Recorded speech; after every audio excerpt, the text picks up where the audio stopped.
Wie Jesus am Tisch war bei den zwei, hat er das Brot geholt, hat gedankt und hat's geteilt. Wie Jesus das Brot am Teilen war, sind den zwei seine Augen aufgegangen. Da haben sie ihn nochmal gekannt. Aber Jesus ist verschwunden. Da sind die zwei schnell aufgestiegen und sind zurück nach Jerusalem gegangen. Da haben sie gesagt für die 11 Apostel, der Herr ist wirklich nochmal belebt. Wie sie von dem Dings am Sprechen waren, ist Jesus zwischen den Anhängern zum Vorschein gekommen und sagt über die Friede sei bei euch.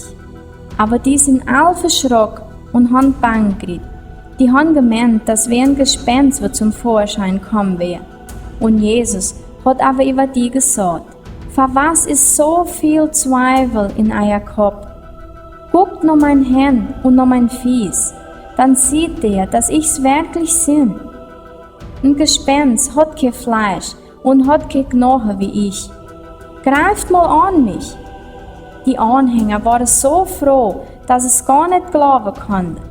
Aber die waren auch viel erstaunt. Da sagt Jesus, hat der etwas zu essen daheim? Die haben ein Stück gebratenen Fisch gegeben und Jesus hat's gegessen.